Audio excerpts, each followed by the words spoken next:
All right, welcome everyone. Why don't we get started? I think there'll be lots to talk about, so I want us to have as much time as possible. Many of you know me, but for those of you who don't, my name is Ben Valentino. I'm a professor in the government department here at Dartmouth, where I teach international relations. If you're here, you know the purpose of this panel is to have a discussion, I hope, a wide-ranging discussion about America's long relationship with Iraq.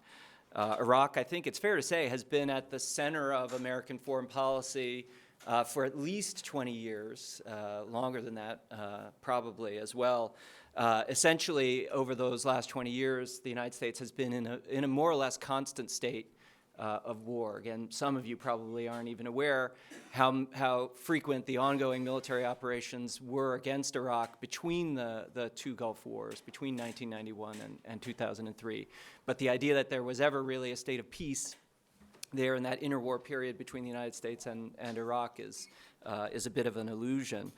In those 20 years of conflict, and our relationship with Iraq goes back obviously even before that, but just in those 20 years, the conflict has cost thousands of American lives, hundreds of thousands of Iraqi lives, and literally trillions of dollars, probably at least $3 trillion when all the accounting is done at the end of the day. And this sort of fatal attraction that we have with that country is not over. Our relationship with Iraq is not at an end, although some people wish that it were. American warplanes are probably at this moment flying over Iraq, or at least American drones, as we prepare for and conduct airstrikes against ISIS, the offshoot of al-Qaeda in Iraq, which began there during the American War. So our purpose here is to have a discussion about those 20 years and about the future as well. And we're lucky to have with us three people who have all thought very deeply about America's relationship with Iraq and can help us understand that relationship. And they've all approached that relationship in very different ways. So I think we're lucky to have all three of them together. Will give us a more nuanced picture. Let me introduce first Phil Klay, who's a graduate of Dartmouth College, graduated in 2005, and is a veteran of the U.S. Marine Corps. He joined the Marines after graduating and served as a public affairs officer in Anbar province in Iraq from 2007 to 2008 during the surge. Anbar, as many of you know, was the most violent province of Iraq, and where much of America's struggle during that period took place. Phil is the author of this truly excellent book, which I recommend to all of you, a book of fiction, short stories about Iraq called Redeployment. If you Google it, you will see, I won't read to you the many glowing and well-deserved reviews that it's received, but Google it and you'll find out. You don't have to take my word for it. Or you could take the word for it of the National Book Award Committee, which has nominated it for the short list for the National Book Award, which is a really amazing achievement for a first book. Very few first books make it that far, and we will all be thinking about him on November 19th, which is when they will make their final selection. Phil does have one accomplishment, which at least personally I put above all those others, and that is that he managed to convince Jessica Alvarez, who was my former student, honor student of mine, to marry him. That's how I know Phil. And so, although he's done many great things with his life, I think that was, at least for me, the best of all. I'm with you. Next, we have Steve Simon, who's sitting there at the end of the table. Steve is currently a visiting scholar here at Dartmouth at the Dickey Center. We're quite lucky to have him. He's had a very distinguished career studying terrorism and the Middle East more generally. He has way too many jobs for me to list, or has had too many jobs for me to list all of them. Let me give you a sense, just so you know to take what he says seriously. He was a senior director for Middle Eastern and North African affairs at the White House from 2011 through 2012. He earlier served on the National Security Council as Director for Global Issues and Senior Director for Transnational Threats. He's been a senior fellow at the Council on Foreign Relations. He's worked at RAND. He's been a professor at Georgetown in the Security Studies program there. And he's the author of numerous and important, well-received publications, mostly on terrorism, including two of the most important, The Next Attack and The Age of Sacred Terror, which many of you will know he wrote, co-authored with Daniel Benjamin, who's the director of the Dickey Center here at Dartmouth. And then last but not least, my colleague, Bill Wohlforth, who will be known to many of you already. He's the Daniel Webster Professor of Government, just next door down the hall from me. And he also author of many influential books on international relations and American foreign policy, most notably and recently a book called World Out of Balance, which he wrote with another colleague of mine, Steve Brooks, who's here with us now, and I think some of you are taking class from Professor Brooks. And he's at work on a new book with Professor Brooks and another professor on American foreign policy. So he's thought deeply on the big issues of American foreign policy. So that's our panel. Let me describe the format for you, because I think it'll be a little different than some similar panels. The first 30 minutes or so of this discussion will be a discussion amongst the panelists. I'll pose some questions that I've thought up in advance for the panelists. And then that will just, I hope, set the groundwork for the conversation, give us something to chew on. And then after that 30 minutes, we'll open it up to all of you to ask questions of the panelists. So that's how we're going to proceed, if you'll permit us. So I'll have a seat in a second, but let me start. And all of these questions, any of you should feel free to answer, but I may at some times encourage some of you to answer some of the questions more than others. And so the first question, I think, is really for Bill and Steve to think about, and that's, let's start this discussion. Although I said we've had this 20-year relationship with Iraq, let's start in 2003 with one of the, I think, enduring questions or debates about the war, and that is, what were America's reasons for the 2003 war? There's been many different alleged motives, including the ones that were most clearly stated publicly at the outset of the war, the motives regarding WMD and terrorism. But critics have alleged many other reasons for our intervention there, ranging from oil interests to democratization, to even Bush's desire to seek revenge for an assassination attempt on his father that was carried out by Iraqi forces right after Bush left office. So there were lots of reasons why people have thought we've had this 2003 war, which we're still dealing with the after effects of. And I'm curious to get your opinion, just to start us off. What brought us into this latest war with Iraq in 2003? Or more broadly, if you want, what explains this, the longer fatal attraction, as I called it earlier, between the United States and Iraq? So Steve and Bill, do you want to start us off? Who wants to start? Okay. Go for it. It was a mistake. Look, I think, Ben listed probably all the major factors, at least that I'm aware of. I think the submerged factor that hasn't been talked about, I think, all that much, in terms of the attraction that Iraq held for the Bush administration, but I think for others as well, was Iraq was seen as, in a sense, the ideal Middle Eastern ally, potentially. There was a great deal of unhappiness, tears and flapdoodle over the relationship with Saudi Arabia, an obscurantist regime that at the end of the day gave birth to, literally and figuratively, to bin Laden. And Saudi Arabia was a problematic ally in a number of respects. The other major ally of the United States in the region, Israel, had its own disadvantages as a regional ally for the United States. Then you look at Iraq, I mean, from a particular perspective, and you see a secular country endowed with enormous oil deposits, technocratically oriented, a big modern army, a scientific establishment capable of producing, or very, very nearly producing nuclear weapons, just before the Americans invaded. A very sophisticated enrichment program. And if you're an American looking for an ally in the region, a platform for U.S. power projection that didn't have the disadvantages of either its traditional conservative Gulf allies, the monarchies on the one hand, and Israel on the other, Iraq looked pretty darn good.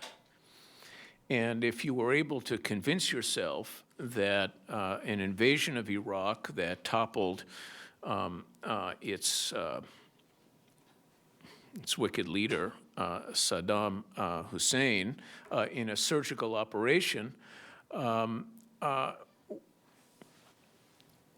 and to the immense gratitude, presumably, of the Iraqi people, well, then you'd really done yourself a big favor. That's what you call a foreign policy coup.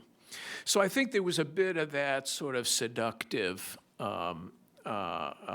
thinking at work in terms of the decision to invade. The decision to invade was made quite early on, though, and this is the only thing I'll add because, like you, I'm interested in what others on the panel have to say about this. 9/11 was a deranging event in a lot of ways, and one product of that, derangement was the decision to invade because the administration at the time believed quite strongly, and continued to believe actually for quite a while, that the Iraqi government was linked, the Saddam regime was linked to the attack on the United States on 9/11.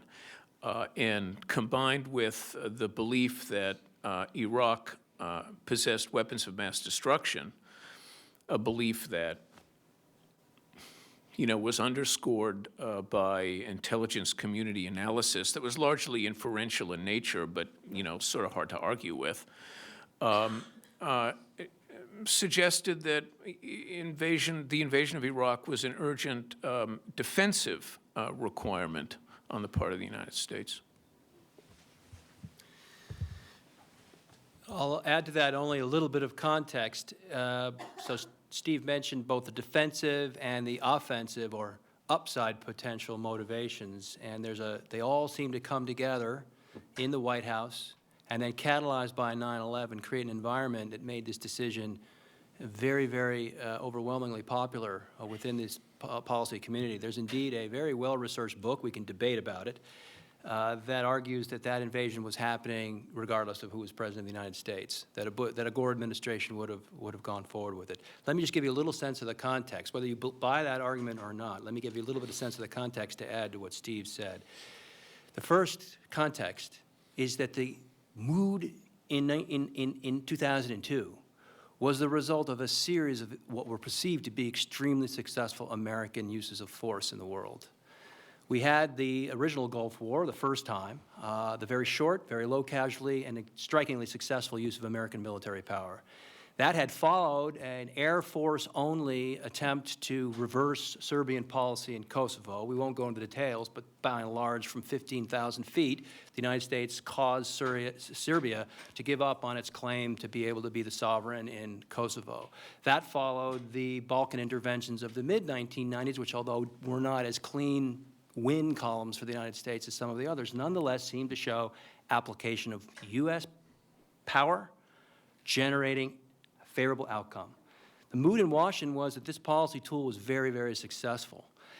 Not only that, if you look back on those earlier uses of power, you'll note there's one thing they don't have in them, which is they don't have counterinsurgency. They're all applications of American coercive force that don't have to deal with irregular counterinsurgencies. So right before this event, the immediate preceding event was the U.S. intervention in Afghanistan in the wake of 2001 terror attack, which was a very low-footprint attack, which quickly and successfully toppled the Taliban regime. And as far as anybody knew in 2002, that was another exceedingly successful use of American power.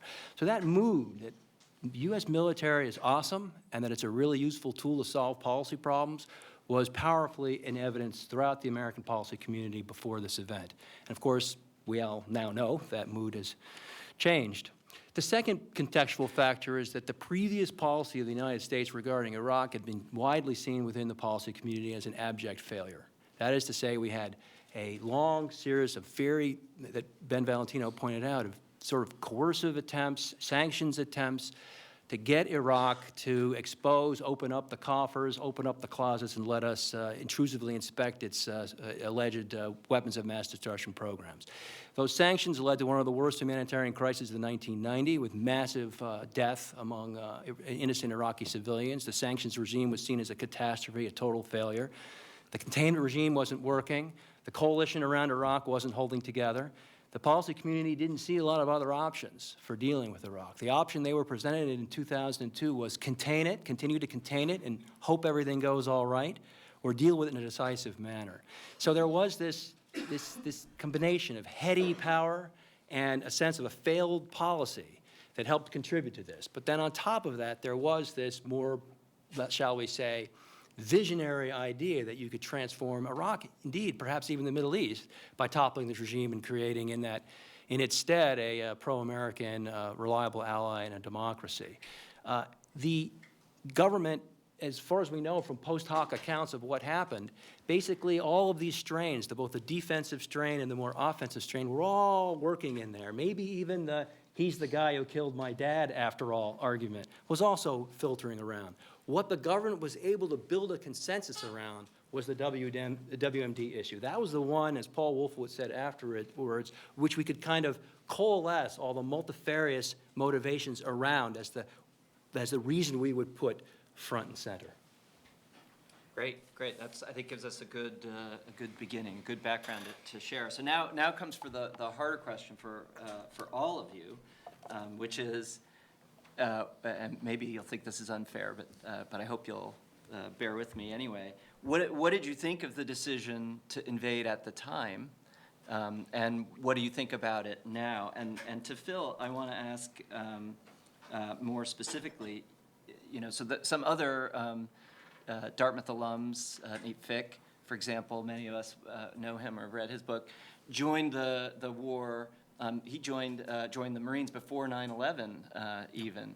And then I have other students who joined after 9/11 but before Iraq. But you joined the Marines after the invasion of Iraq, right? Right. So I started the process in 2003. I knew we were going in, and I supported the decision at the time. A lot of Americans did. I think now we tend to forget how popular the war was. I think at one point there was high 70s approval rating. Later it didn't work out so well, and then it was just Bush's fault. But I had the choice to accept my commission in 2005. So did you think about this? What were you thinking about the war at the time? I had a different relationship to it. And I think that my family did. My older brother did his first deployment in 2005 to Iraq. My older brother was also a Marine, and I have a younger brother in the Army now. And it was very funny the way that sometimes I feel like that there's a political discussion about the war, frequently which focused on whether we should have gone in. But there's a kind of pragmatism to people in the military, and also to military families. If you asked my parents at that time what they felt about the war and whether we should have gone in, they had their own opinions. You would have gotten a different answer probably depending on which one you talked to. But if you'd asked my father in 2005 what his main concern was, he was furious and upset that Donald Rumsfeld was still the Secretary of Defense, because it was kind of mind-boggling to him that someone who had, in his mind, had proved himself wildly incompetent and had forced out or pushed back against everybody who showed any kind of prescience about what Iraq would be, that this person was still running the effort, and for him that made it more likely that his sons were going to be in danger. And so I went in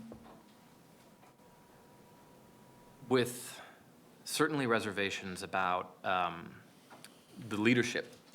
Though I was very, I wanted to go overseas. I wanted to do my part. Whether we should have been there or not, we'd gone in, and we'd created a lot of chaos. And I wanted to see what I could do. And I think a lot of Marines felt that way. I think that now, looking back, you have a lot more soul searching and people not really sure what to think. I was at an event recently, and a Marine stood up, and he said, I'm a veteran of Iraq, and if you'd asked me 2 years ago to make a resume of my life, right? Not a resume for a job, but of just who I am. All the biggest bullets would have been that I was a Marine veteran, I'd led Marines in Iraq, combat veteran. And he said, now I'm looking at Iraq and wondering if I was part of an evil thing, and if I get to be proud of it. And if I can't, then I don't know who I am anymore. And I think in different ways, every veteran of Iraq is looking at what's going on with a lot of rage and a lot of horror and grief for I think what was lost, and also for the suffering of the Iraqi people, and trying to make sense of what that means for them, and also what that means for them as citizens and their relationship to America. Bill? Well, we'll just maybe go down the line here. I'll say that making decisions about war, even deciding from the sidelines what you think about war, is a challenging thing. And we would like it if people who made those decisions had a sense of what war is actually like. On the other hand, we don't want them to have a sense of war is actually like, because we don't want to have wars. So in the imperfect world that we live in, one piece of advice would be for those who make these decisions to do their level best to get as up close and personal with what the experience of war is like as they can. And I think on that front, for those of us who will not or have never have this experience, I think you can't do much better than reading Phil's book, frankly. So this is my chance to plug the book.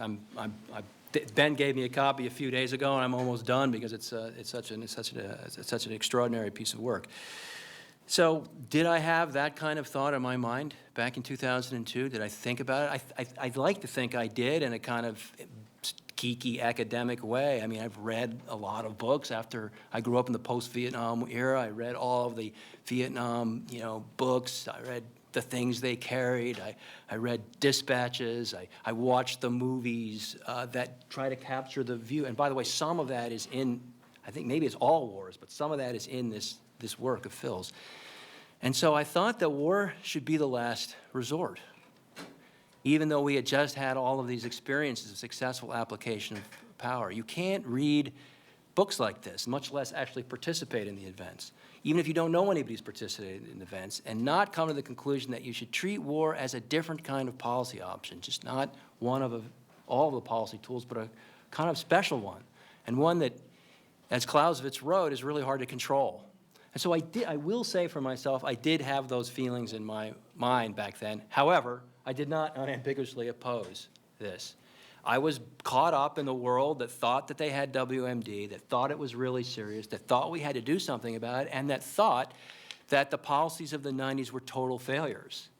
And I thought that this would work as an example of what, I'm afraid to use the jargon, but what they call coercive diplomacy. Namely, if you could credibly threaten Saddam, you could get a deal that would be acceptable to the international community, and you could actually resolve this issue. The thing that worried me about the status quo in 2002 was the simmering wasn't it? It was a 12-year problem that was just sitting there, just never going away. How do we resolve this? The best argument for it was, we've got all these troops in Saudi, we've got all these troops in the region, we have this footprint because of this problem. If we could solve this problem, we could get out.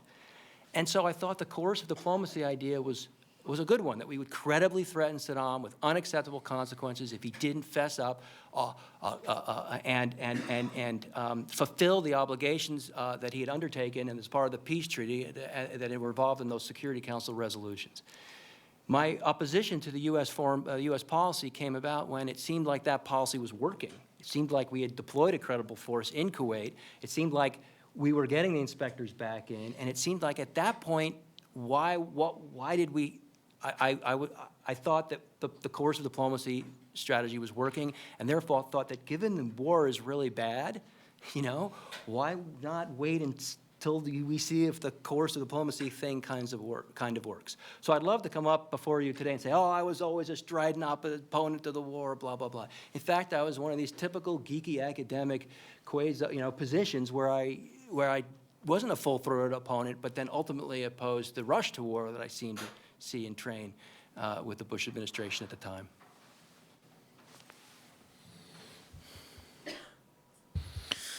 I was a strident opponent from the very beginning.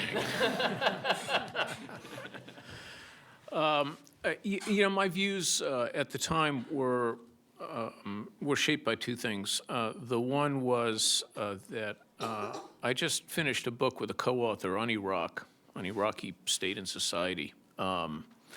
In the fall of 2002, I was living in London, and I had this strange experience of being summoned to 10 Downing Street, along with a couple of colleagues, to brief Tony Blair on Iraq. And the three of us who were there basically said the same thing. Can of worms. Do not do this. Don't open that door. 10 years of sanctions had demolished Iraqi civil society and just dismantled and then ground into dust the Iraqi middle class. There seemed to be nothing from our perspective to work with in a post-conflict scenario for some kind of reconstruction or stabilization of the country. There was no elite that could be depended upon. So anyway, we said, can of worms. And then Blair, and I assume he wasn't dissembling because the only other person in the room was Jack Straw, who was his foreign secretary. Blair said, well, are you telling me that Iraqis will be better off with Saddam than without Saddam? And I thought, that's the dumbest thing I've ever heard. And replied that that was just a thought bubble. I mean, the word bubble was, well, Mr. Prime Minister, some Iraqis will be better off and others will not be. And the ones that will not feel themselves to be better off will resist.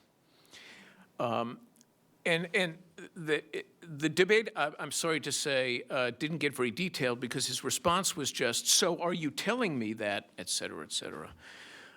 So that was the one thing. The other thing that shaped my view was my having already been in the U.S. government in various places at the State Department, the White House, for about 20 years, and in a lot of assignments that involve the coordination of the complex diplomacy that's required to support military operations. And I just felt that, on the basis of that experience, that we could not do it, that we couldn't do it. I had no doubt that we could get in and depose, Saddam and destroy the Iraqi army, but I didn't believe for a second that we would be able to control the country effectively, in part because I didn't think that we had the wherewithal, and in part because I didn't think that the American public would support it for as long as it would have to be supported, 200 years, whatever it is. So my skepticism was really unconfined. And lastly,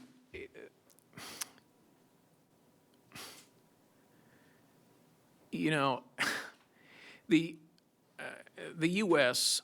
Was, I think, as you were saying, was going to invade. I don't think actually that Gore would have done it, but I mean, that's highly speculative, and it would be an interesting discussion, actually. But I think the Bush administration was going to do it one way or another. In researching, something else I was doing on this, I spoke to somebody who was on the NSC staff at the time and working for Condi Rice, and this was in early 2002. This was around, the Lincoln's birthday, 2002. And I've known him for a long time. We're kind of good pals. And he had gone to Condi Rice one day to say, listen, Condi, I can't do my job effectively if I'm not cut in. I need to be cut in. And she says, but you are cut in. There's nothing you're not informed about. You know everything I know. And he said, but, Condi, I'm being cut out of the war planning meetings in the office of the vice president. And she said, what? So, this was a war that was in train, very early on. It was unavoidable. There are those, who make the argument that, in a sense, war was built into, was sort of built into this process because by the end of the 1990s, smart sanctions had failed. It was the U.S. and the Brits on the Security Council, and the French and the Chinese and the Russians arrayed against them. And it looked like there would be only two choices. The one would be the Russian and French path, which would have seen the reintegration of the Saddam regime into the international order. And the other would have been the destruction of the Saddam regime. So there are people who sort of argue that it was sort of, it was going to go one way or the other, and that it couldn't possibly wind up with the reintegration of the regime. But suffice it to say, the Bush administration was really committed to this, and committed to it at the very outset. In the first meetings in the Situation Room, as the news of 9/11 sunk into senior policymakers, the talk around the Situation Room table was that Iraq was responsible, and that perception never really went away.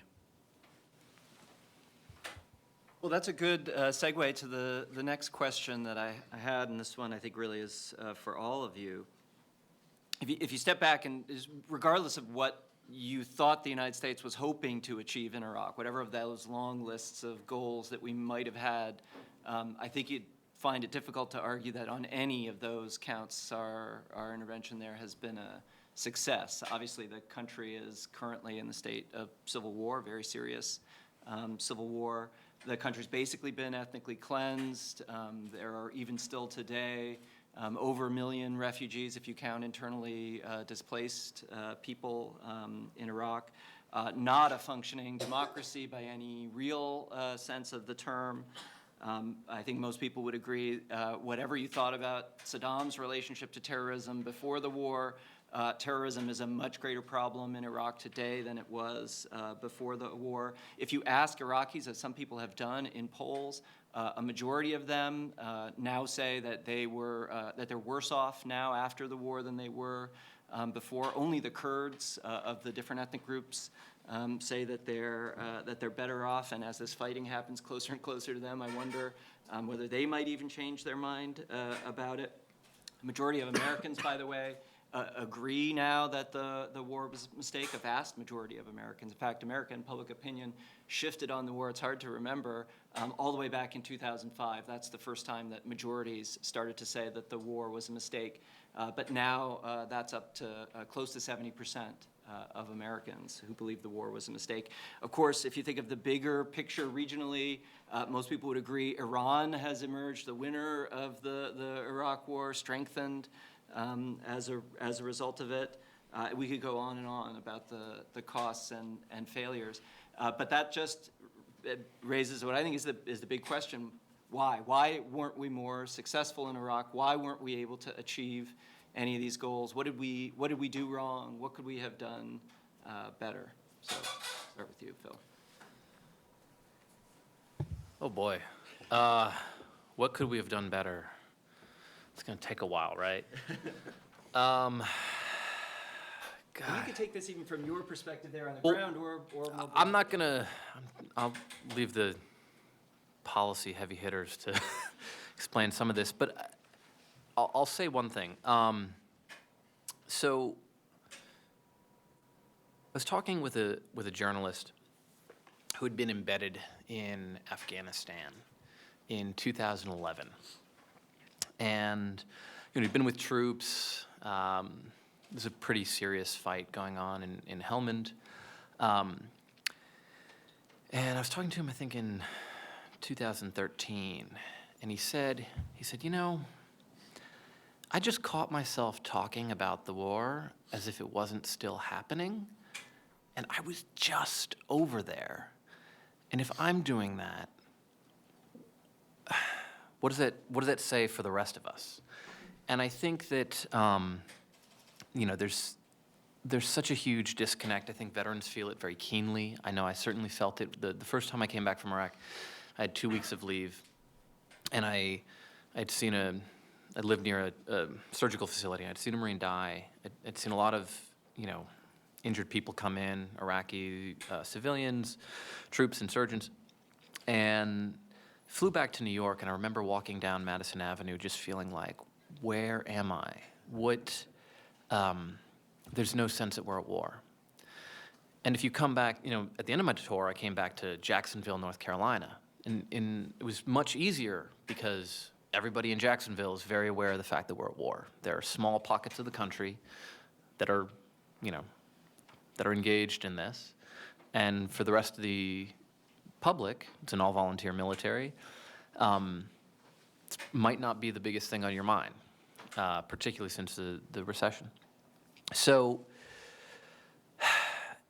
one of the reasons that that's disturbing is because ultimately, we as citizens are responsible for holding our elected leaders accountable. It's pretty easy to run a war on autopilot, or if people aren't really engaged in what the policy is. And I think that frequently the political discussions about the war were more about whichever team you were on than really trying to understand what was actually happening and what might be effective. I like to throw dirt at Donald Rumsfeld, but it's just kind of amazing to me that anyone would still give him credence. So, and that continues when you get out of the military, because I went and lived in New York, and it was very easy to not think about the war, not really want to think about it because it's hard. What do we do? And also, what is my responsibility in terms of this as a citizen? What ought I be doing? And yet, people who keep going over, and you find out every once in a while that something bad has happened to them. So I think for me, regardless of what policy proposals people are putting forward, it's usually heartening to me when I think that somebody's thinking seriously and deeply about the war, even if I disagree with them. Rather, regardless, almost regardless of what that policy is. So. Well, I got to go before Steve because he's the expert. So, but I'd say he's going to say there's nothing we could have done, I think, but we'll see what he says, because he just told us 200 years. So if it's 200 years, we're not going to stay there 200 years. Blink of an eye, yeah, for countries as long, with such long histories as ours. I would say that I'll put forward an argument. The answer is, I think it's just, all this is counterfactual speculation. There are episodes in the book where you see how the military is operating on the ground, where you step back from that and wonder how the heck we ever thought it was going to work in any sense of kind of making Iraqis like the United States or emulate it or anything like that. I mean, just how do you have actually a relatively small military force given the size of the country, essentially providing sovereign order in the entire country, and also fight a counterinsurgency all at the same time, and then also have them actually like you? you know. So, but here's what I hope is a provocative argument, and probably most people will hate it and disagree with it. That is, the whole problem with this thing was the fact that we were believers in democracy and humanitarian and human rights. A ruthlessly realist United States, a ruthless, cynical United States might, first of all, have been less interested in democratizing Iraq, in which case it may have been more willing to settle for a deal with Saddam that didn't involve invading the country. So we had a troop, a very credible force in Kuwait. We had Saddam opening up the country like he'd never opened it up before since the end of the war. We had people telling us, this is awesome, we're getting everything we'd hoped for. Let's just keep working this. Let's get him, he's on his knees. Why are you screw it up by actually invading? So one way that the thing could have come out a little bit better is not to invade in the first place. If you have to invade and depose the regime, the only way I could possibly see anything remotely like success, and here again, I'm interested to see what Steve says, is if you have to hold the existing state as your ally. You have to get rid of its leader, Saddam. But the state, by which I mean the functioning authorities and institutions, which are, by the way, bloody, horrible, and awful, who actually run the country, cannot be destroyed. There's no other way to maintain any kind of order. So the U.S. would have essentially had to trade one Sunni dictator for another and presided over the creation of another undemocratic, repressive, awful regime that kept order in there, but however had one difference from the previous regime, namely, it was willing to, A, credibly ensure that it had no weapons of mass destruction and would never support any terrorist act against the United States, and B, that it wouldn't let the country fall apart. And that kind of deal with the devil, this country does all the time in international politics. But for some reason, we refused to do it then. One of them might be we had the soaring vision of how much power we had. Another might be the Tony Blair case. There was a very strong case on the left in the US and UK and elsewhere supporting this intervention on humanitarian grounds. That's why you had Blair on board. That's why you had a lot of left-wing critics on board. That's why you had a lot of journalists on board. And you can't do it that way and then go and make a deal with the existing regime.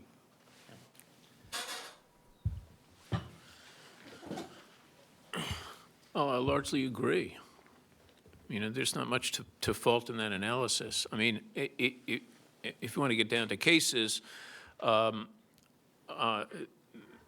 U.S. Planned and deployed for a war that was not the war that actually happened. So it wasn't going to work out all that well.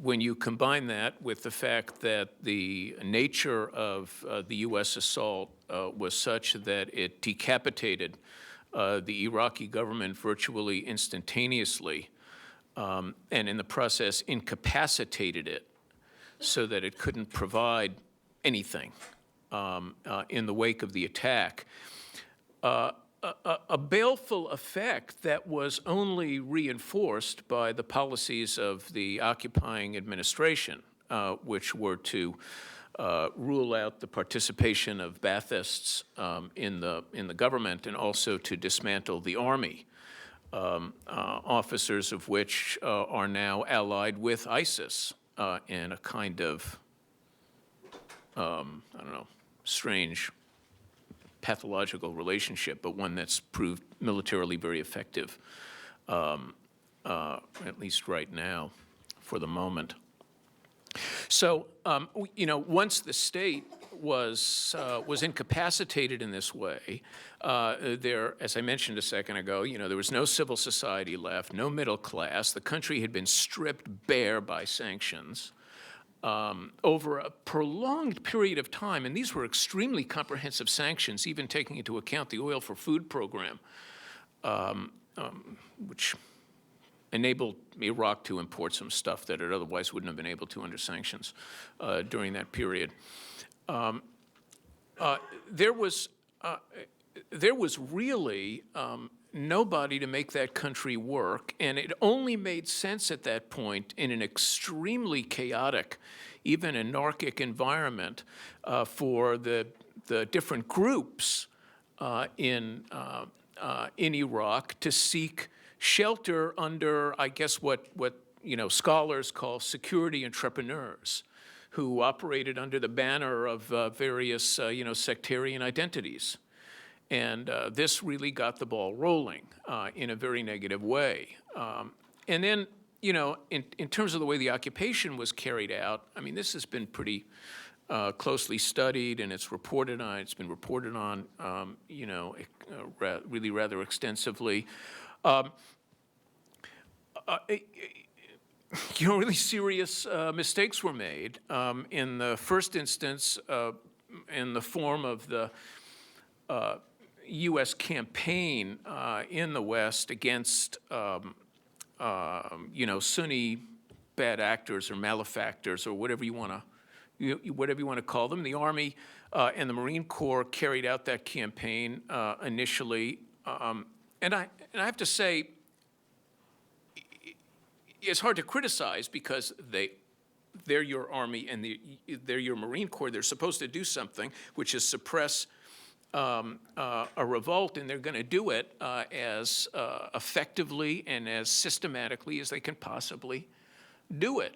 But the approach that they took didn't conform, as we later learned, to the finer points of counterinsurgency doctrine, which we learn and then forget and learn and then forget and learn and then forget, for generations, and have been doing that in a kind of cyclical way since the campaign in the Philippines in the turn of the 20th century. So you had a military campaign that worsened in insurgency, and then you had a new counterinsurgency in place once the Secretary of Defense had been eliminated. There was a total command change in Baghdad, and you had a desperate president. You had a different strategy. But that strategy was one that any British colonial administrator could have told you was a prescription for trouble, because it involved arming the tribes against the state. This is something you don't do. Bad idea. But anyway, the U.S. did it, and now, of course, we're seeing what happens once you've done that, if you don't have the 200-year occupation in place to deal with the implications. All right, so I just want to do one last set of questions to our panel before I turn it over to you. I think it would be wrong not to at least end this portion with this question. And so, I've asked why we didn't succeed and how we got in, but now we are where we are, right? Colin Powell famously said the Pottery Barn rule applies. So we broke it, and that means we bought it to some extent. This is our problem now, whether we like it or not. And so now I want to maybe reverse the order and start with Bill and Steve and ask you guys, so what are the United States' interests in Iraq today, despite our attempts at Monday morning quarterbacking what we might have done differently? Now, where we stand, we still are connected with Iraq. Do we need to be at all? What are our reasons for a continuing relationship with Iraq? What do we just have to live with in terms of that relationship, and what parts of it can we change? Do we have any tools to make any kind of positive difference, or at least what do you think is the least worst situation with Iraq? And then for Phil, I wanted to ask you to again step back and think broadly. After 20 years of war, much of the war justified, at least in part and publicly, and my guess is for people like you, justified by an honest desire to make things better for the Iraqi people. And after literally millions of Iraqis who threw their lot in with us, hoping for the same things that we were hoping for in Iraq, but never having received it, some people having collaborated with us and paid the greatest price for that.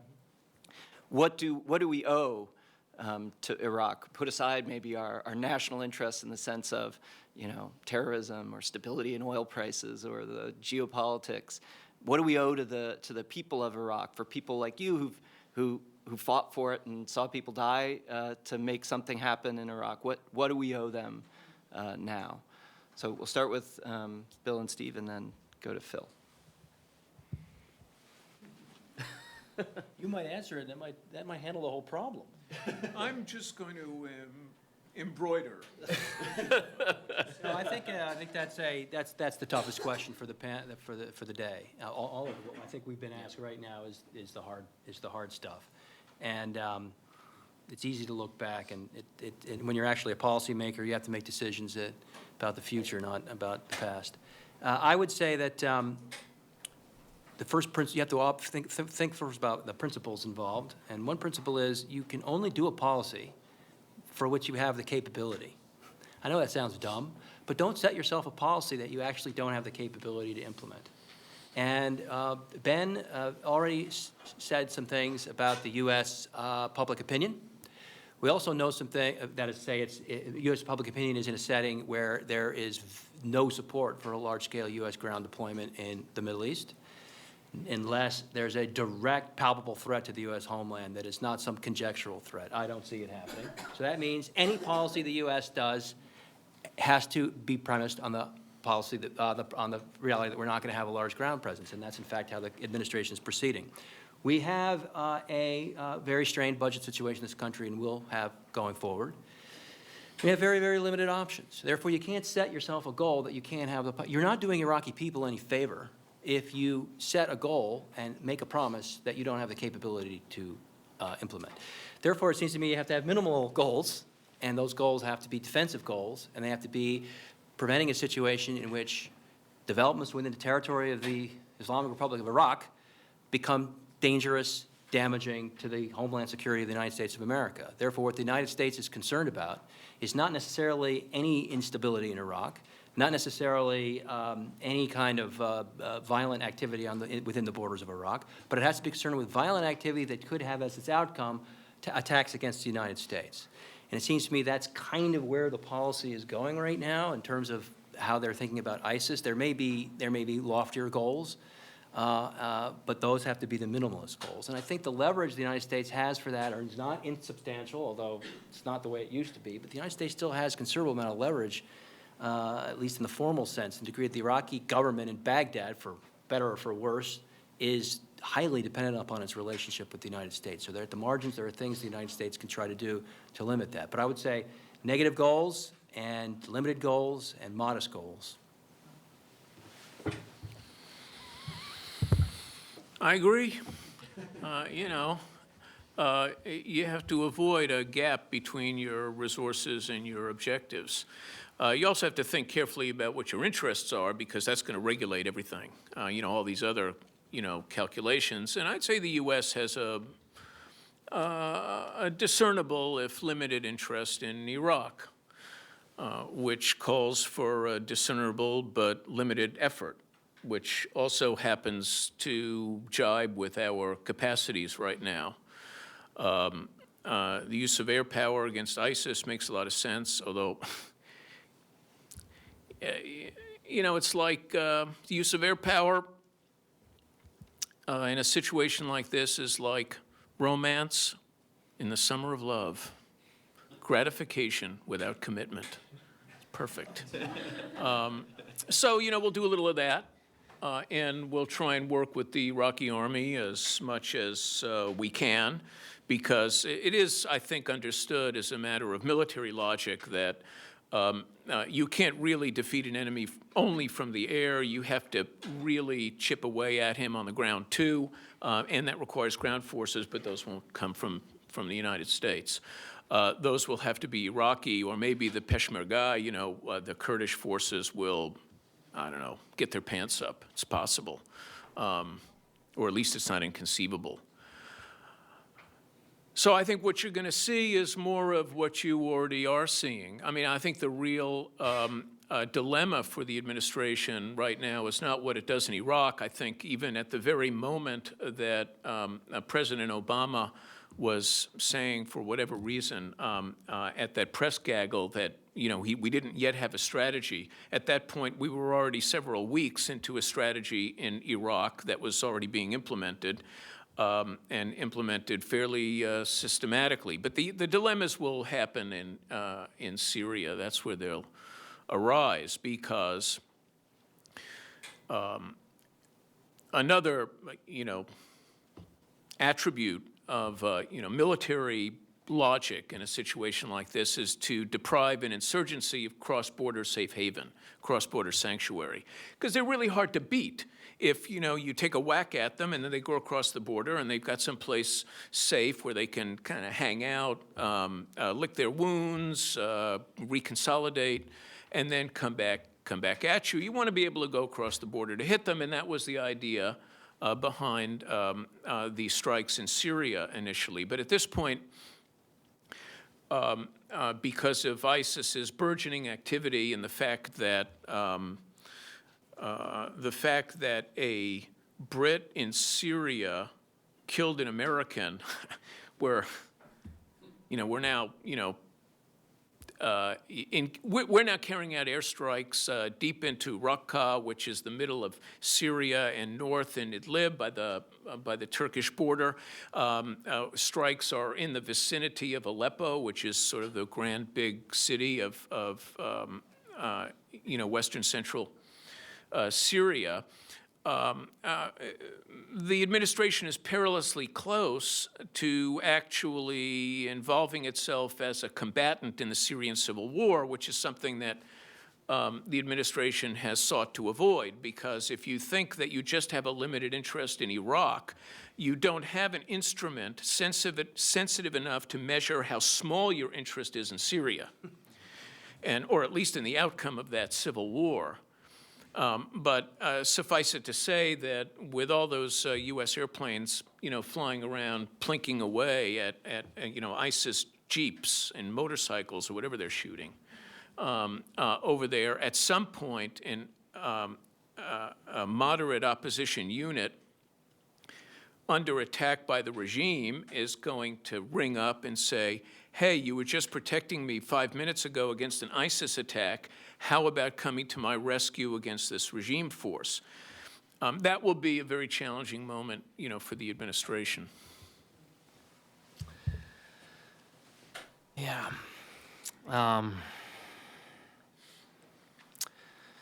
Visas for former translators would be nice. I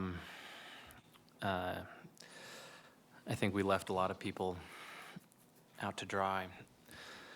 I remember, I have a lot of thoughts about that. I remember when, the night that Obama announced that Osama bin Laden had been killed, about 2 hours before, I'd gotten a call from one of my Marines who I'd served with, a really great guy who'd been in an IED strike. And he let me know that the temporary blindness that he'd suffered was actually permanent.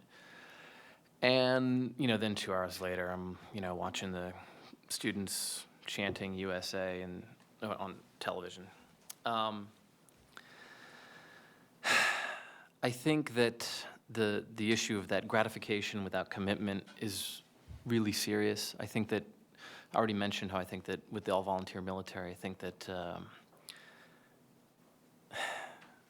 that's an issue. But with drone strikes and the kill capture missions, the special forces, now you're not talking about 1% of America that's engaged in the wars. You're talking about a fraction of that, and a fraction of that where everything is very classified. And it's very easy to say that you've got to win. I remember a situation that a buddy of mine had. You're talking about that, devil's bargain. And in his area in Iraq, they'd made a sort of, devil's bargain. And the SEALs came in. They said, all right, we want to take out this one guy. We hear he's kind of a local power player in your neighborhood. But we've got intel that, a while back he was a, prince of Al-Qaeda or whatever. And they said, whoa, no, he's not a power player. He's the power player. He's the, linchpin of what we've got going right now.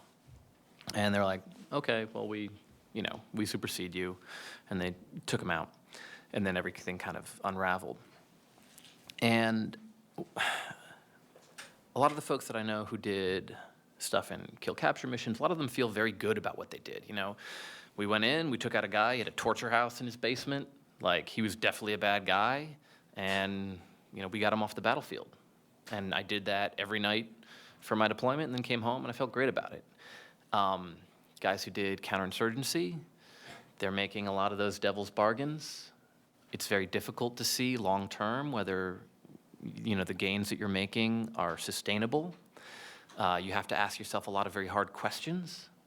And I think that there's a danger as we, when we want to use military force, particularly the, gratification without commitment, that it'll be easy for us to say, well, we got bad guys. We always like to get bad guys. But is this a tactic in service of a strategy that's going to affect, long-term positive outcomes? Or is it just a tactic that we really like using? And that's really cool because special forces are cool and all those other things. So I think it requires a lot of thought. All right, well, you've given us lots to think about, and I hope that's enough to get the discussion going. I think it's more than enough, obviously, and so now I want to make sure you all have a chance to ask questions, so if you raise your hand, I'll recognize you. I was in class today, Jeff Friedman's Civil War Insurgency and International Response course, and a classmate of mine said that in his opinion, he thought that the U.S. population would only support a massive troops on the ground effort if ISIS were to attack the U.S. directly. And I kind of countered that and said, we're in a phase of downsizing because that's just what needs to happen right now. So I'm just wondering what your thoughts are on if there were a massive, significant, not just like a little car bomb, I'm talking something, a very public place where a lot of people get hurt, that kind of thing hypothetically were to happen. Do you, one, think that the U.S. would respond with a massive troops on the ground effort? And two, do you think the American people would actually be in favor of that effort?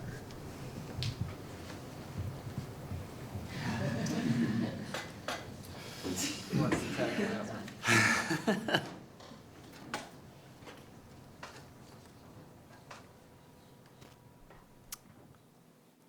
I don't know. I don't know. I think we're pretty war weary. I guess it depends on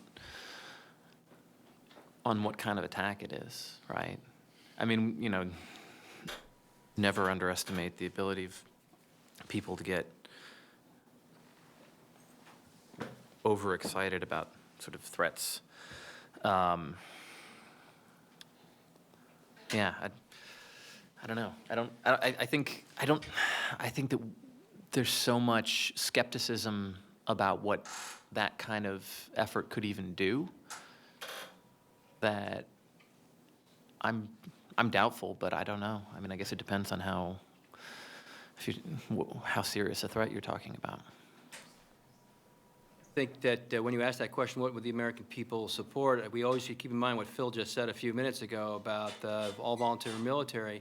It's not only an all-voluntary military, but as Phil mentioned, there's a concentrated areas where the military presence is much greater, the military traditions are much greater, the military's role in the community is much greater, and there's other large swaths of the country where you hardly notice it. There are places in the country where, by the way, seeing military uniforms, seeing convoys, and in olive drab and camo is all very common. There are other parts where you almost never see a military vehicle on the highway. So that means that the American people in the majority will have views that may be uninformed by any interaction with, or much interaction with people who have actually served in the military. So that's that that sort of cost-sharing problem that is inherent in a volunteer military. With that as a background, I would say that my guess, and I would defer to students of American politics, really, experts on American public opinion, but my guess is that it would yet again galvanize. I think there's two ways, and there's several things that can happen, but based on the 9/11 experience, the American public's tolerance for inflicting really wreaking really heavy death and devastation on other societies is pretty high. In other words, this country is willing to do pretty nasty things to other countries. So I think the first thing is, in response to your question, is if it's a question of whacking them, even with a lot of civilian casualties, I think there'd be zero domestic resistance to that after an event like that. If it had to do with high-cost U.S. engagements in terms of U.S. soldiers and taxes and stuff, we just don't know. I think the likelihood is the tolerance would that would be pretty high. But I'll tell you another thing the experience of 9/11 teaches, and that is that the tolerance of Americans for civil liberties infringements after such events is very, very high. And it's now come down. We had our whole response to Snowden. We're all outraged, blah, blah, blah. But after another attack like that, and particularly if an attack like that was alleged to have happened because we let our guard down, because we got too concerned about Snowden-type revelations, you'd see a massive groundswell in this country in favor of whatever you guys want to do, whatever the government wants to do. We're for it. Smack any kind of civil liberties. I mean, there's be huge support for that. So in some sense, some people posit, I don't know how serious it is, a trade-off between acting abroad and reducing civil liberties here to prevent future such attacks. And I don't exactly know how that trade-off would be resolved, but I'm sure that the tolerance, the willingness to support pretty hefty military engagements and infringements on civil liberties would go up in the wake of especially if you're a dramatic attack on U.S. civilians. It'd be interesting to hear your thoughts on the motivating quality of fear. We've seen a rise of fear on the part of the American public with the Ebola epidemic, and that kind of thing can be manufactured. So actually what I'm thinking of is the recent attack in Canada by a lone gunman. If that kind of lone gunman thing was made to happen in a variety of places, you'd certainly see an increase in the fear on the part of the American people. How would that affect our policy? Well, there's already intriguing survey data, on this from back-to-back, well, separated by a week, NBC and ABC News polls. And the more recent, the ABC poll, showed a large plurality, in the mid-40s of ground troops, use of ground troops to deal with ISIS. Now, when you disaggregate the respondents, that plurality within that plurality was Republican and not Democrat, but but they're Americans, so I think that there's some basis to think that the fear thing is working. Now, if you look carefully at all the public statements that were made, and not just by Fox News, but somewhat inexplicable statements about ISIS that came out of the administration, not out of the counterterrorism community, which has been notably low-key on the ISIS threat, but the Secretary of Defense and others who've come out and said they've never seen anything like ISIS before, this is an existential threat, that kind of thing. When you appear to be getting, from a public opinion perspective, when you appear to be getting a consensus of elites around a certain proposition, in this case, ISIS is going to come to your house tonight and eat your children, then you're going to think that that's actually going to happen, and you're going to consider some pretty extreme responses. It's a tricky thing for the administration, presumably, because there are the economic factors that I think Ben pointed out earlier. The military is in a big hole right now, and looking into the out years because of a host of factors, mostly relating to personnel and health care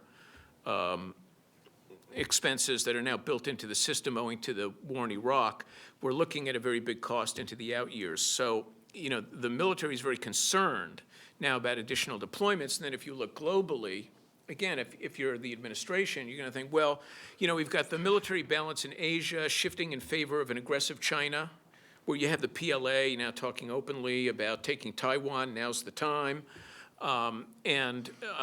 NATO implicated in this struggle in Europe involving Putin and Ukraine and all that, you are going to think, do I want to get involved in another land war in the Middle East right now? Given all these factors. Now, administrations can be pushed in untoward directions because of the pressure of public opinion, but they can also have a hand in shaping public opinion. So it would be interesting to see in the event how this administration or a succeeding administration would actually handle crisis of that kind. Professor Wohlforth discussed a little bit of coercive diplomacy in relation to the WMDs in Iraq. And looking at Iraq, maybe even looking at Syria, it looks like the U.S.'s record of coercive diplomacy wasn't very successful. So going a little bit off topic, but looking at Iran right now in the Middle East, what makes Iran different than precedents we've seen in the Middle East in terms of coercive diplomacy as a means to prevent boots on the ground and military action? Well, there's a little, if we consider sanctions to be part of coercive diplomacy, then the main lever on Iran right now is sanctions. And, there is a consensus among at least the people I read who purport to be experts that even they are not sufficient to get Iran to accept the deal that is all that close to what we would like. So my expectation is that with the current degree of pressure on Iran, and if a deal is to be made and people are talking about it, it will not be one that makes us particularly happy, and certainly not one that makes Israel particularly happy. So it's showing you the limits of this kind of pressure. I know that in the past, Vice President Biden proposed sort of a federalism plan in Iraq, split it into three parts kind of, and it got pretty widely panned. But I'd be interested to know for the future whether that's something you think could work, or whether that'd be something that's overreaching our commitment as you talked about earlier. Yeah, it's right out of De Bellum Gallicum. Look, you got to let what happens naturally happen naturally. There's going to be a large swath of Iraq that will be outside of the control of Baghdad, for the foreseeable future, because there isn't any military capacity to change that. And there's probably no political capacity to induce the population in that area of Iraq to cooperate with the government. And in fact, a plan that had been advanced just recently for National Guard up there, anyway, I don't want to get into the weeds, but that's not really likely to happen anytime soon. The Kurdish regional government, that area of Iraq, is I think, scarcely likely to be reintegrated into Iraq, at least in the foreseeable future. And in fact, it's quite possible it will go in the other direction and distance itself even further, perhaps in a de jure or juridical way, from the government in Baghdad. And the government in Baghdad will, rule or govern to the extent that it's capable of governing over a kind of a rump area of Iraq that's largely Shiite, since in 2007, most of the Sunnis, particularly in Baghdad, in the greater Baghdad area, were ethnically cleansed. It's only about 10% of the population of Baghdad now and is Sunni. So, I think you'll just see this sort of thing evolve naturally without the vice president's active involvement.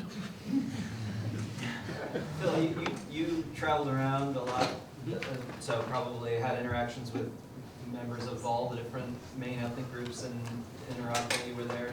Do you have some sense about the plausibility of some multi-ethnic democracy? I mean, can they work these differences out in some, just from having actually, spoken with these people from these different groups, what was your impression then or now? Well, I mean, I suspect that what you said is quite right. I mostly interacted with Sunnis.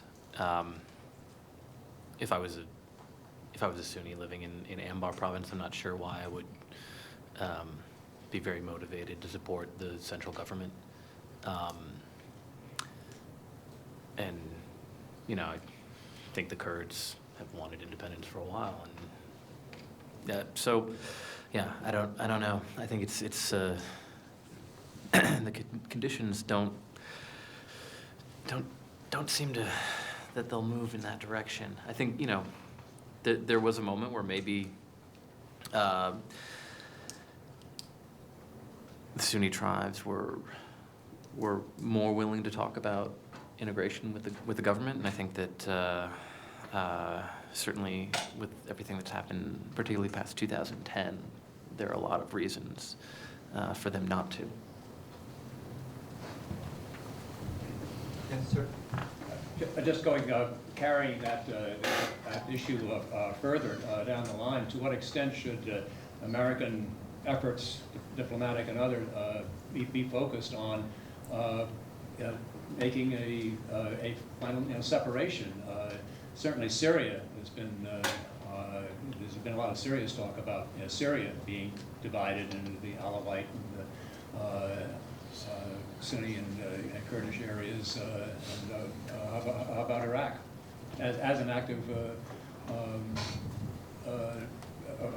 point of view, an active position for America to pursue. I think it's also a question of, I mean, what influence do we have, right?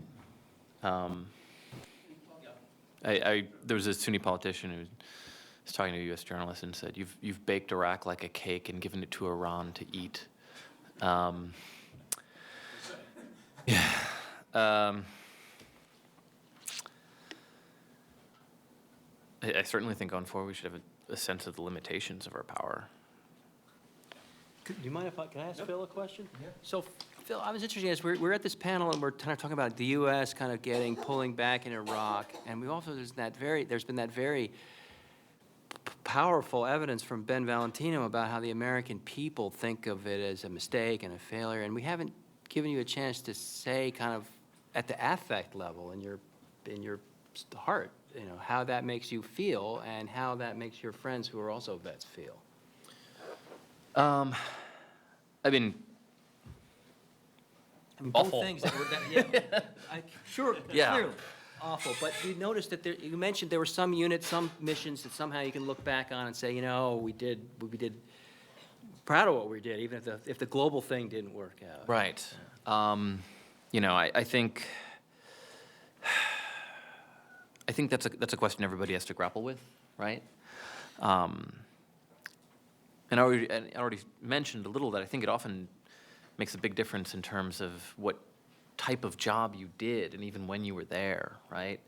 You know, there's some vets who are very invested in this narrative of like, well, we won in 2007 and then somehow it got screwed up, right? I mean, it's kind of what General Dempsey tried to push when he said, you know, you did a great job and the Iraqi people screwed it up. I forget exactly what he said, but that was the gist of it, and it's kind of nonsense. I think, you know, I already mentioned, you know, the Marine wondering whether he should be ashamed of his service. I don't feel that. I'm proud of what I did. Though, you know, the U.S. effort failed, I think that there were Marines trying very hard to, you know, reduce the violence and make a better outcome in that. And I think that is worthy of, you know, there's this weird way in which, how do you grapple with your service in response to a war, you know? If you were in World War II and you, I don't know, bomb civilians in Dresden, you come back and you're part of the greatest generation. We won. If you did a great job in Iraq and, you know, were a really thoughtful, serious, courageous, and humane combat leader, well, you were part of a disastrous mistake and you should feel a little bit ashamed of yourself, right? I think that's something that every vet needs to wonder about, you know. But in a way, it's made a lot of the veterans I know, I think, much better citizens. I feel like it's made me a better citizen, much more skeptical. I think there certainly are things that we can achieve with military force, and yet it has very much impressed upon me the importance of our duties as citizens, I think. But yeah, I feel absolute grief and rage when I look at what's happening in Iraq, and I think a lot of people do. It's awful. Bill, do you think the way that the American public talks about the Iraq War makes it harder for veterans to reintegrate into society? So I come from the West Coast, and Yep. I was shocked when 2 or 3 of my high school friends ended up enlisting in the military, because that's just not what's done. Right. And I find it interesting that, especially on the West Coast, it seems that veterans have a harder time reintegrating because the idea of military service is just a little bit beyond the pale. So I'm just interested in your thoughts on the dialogue surrounding the Iraq War and how that affects veterans' relations to civil society. It definitely does. And it definitely matters where you're coming back to. One of my Marines went to college and he was the only student veteran that he knew. I felt really isolated, really alone. He said, I wish I could have just been just a student, not a student veteran. I think it's much different if there are more veterans, if people are a little bit more informed. Oftentimes, you're talking about the different pockets of the country. I was in Manhattan, Kansas recently, the Little Apple, where you'll see, guys from Fort Riley in their BCUs, like getting coffee. It's not a particularly big deal. And in Manhattan, the Big Apple, every once in a while somebody tells me I'm the first Iraq or Afghanistan veteran that they've met, which is amazing, right, after all these years of war. So that can make a difference. There are also a lot of weird narratives about veterans. Certainly, it's far, far better than it was after the Vietnam War. And I think that we're doing a better job of trying to separate out the notion of service from our feelings about the war, but it's kind of inevitable that sinks in. There are weird narratives about PTSD that is a serious thing that's worth talking about, but I think frequently the way that it gets talked about in the culture is a little strange.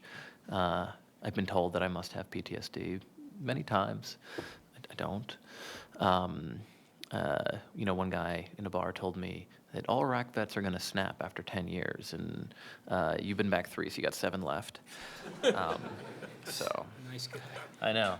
He meant it. He was very well-meaning. He just wanted me to know. I better make these next 7 years good. So yeah, it's especially if you don't know veterans. People are sometimes very surprised to find out, like one of my friends protested the Iraq War and joined the military. It's kind of mind-boggling to them. But that veterans are a diverse, complicated group, like any other. And yeah, so it's part of why I wrote the book was to have it's kind of my offering to the conversation about the wars and what military service might mean, right? And hopefully to try and give a more complex portrayal than you sometimes get. You also get, people were talking about fear-mongering. After the Fort Hood shooting, there was just the most irresponsible coverage. Oh, it must have been a PTSD shooting. Huffington Post had put out like the deadly aftermath of war and had all this map of like homicides committed by veterans. And McClatchy had like a zip code lookup to find out if there were veterans in your area, and like a sex offender database, And it's like, Jesus. For the record, veterans are underrepresented in the nation's jails relative to other segments of the population. So, yeah, I think there's a lot more to be done in terms of the conversation. But I also think that now you've got a lot more veterans who are really engaging with the public, and I think it's a real asset. And not just in terms of talking about the war. I think some of the best coverage about Ferguson, for example, were veterans of Iraq and Afghanistan who are now in the media, who are just going like, yeah, that's not how you use that stuff, right? We didn't adopt that aggressive a posture in Afghanistan. And your IR patch is utterly useless. This is not serious. This is you playing with toys, and that's a problem. And there was a lot of really sort of thoughtful commentary, both about like the real risks that police officers feel, and crowd control is really hard and scary, but also very informed commentary about what is a serious effort and what's not. So by my watch, we're just about out of time. And I just want to end with an observation, maybe it's an exhortation, before I thank the panel. And that is, I often say, and I think most of you will agree, one of the jobs of a university or college like this one is to train good citizens, especially an elite institution like Dartmouth. We expect you, when you graduate, to go out and not just have an opinion for yourself, but to be opinion leaders. And our colleges and universities in this country do a good job, I think, training citizens to make decisions about some of the most important questions facing the nation. But there is one area where I think we don't do a good enough job training our citizens, and that's the kind of subject that we're talking about today, the questions of war and peace. And in an era when, as has come up multiple times here on this panel, most civilians won't have any direct interaction with the military, they won't serve, but they will be asked, either by a pollster or by at the ballot box when they choose to vote for one candidate or another, to have a judgment about whether we should have intervened in Iraq in the first place, and maybe whether we ought to intervene again should something terrible happen. So given that that's the case, and given that I think you happen to be at an institution where the opportunities for learning about these subjects are better than most, and I hope this panel is an example of that. I just, as a parting word to the students in this room, and maybe even to some of the people who look like they might be a little older than our average students, I'd encourage you to continue to try to pay attention to these issues and make it your business to be educated, so that when these questions of great national importance come before us again, as they almost certainly will, unfortunately they almost certainly will, with Iraq, with the question that we spent our time on today, that you'll feel you have the resources and information you need to make an informed opinion, which is your job as a citizen. So with that, I just want to thank our panel for what I thought was a really excellent discussion. I hope you all learned as much from it as I did, because I learned a lot, so thanks.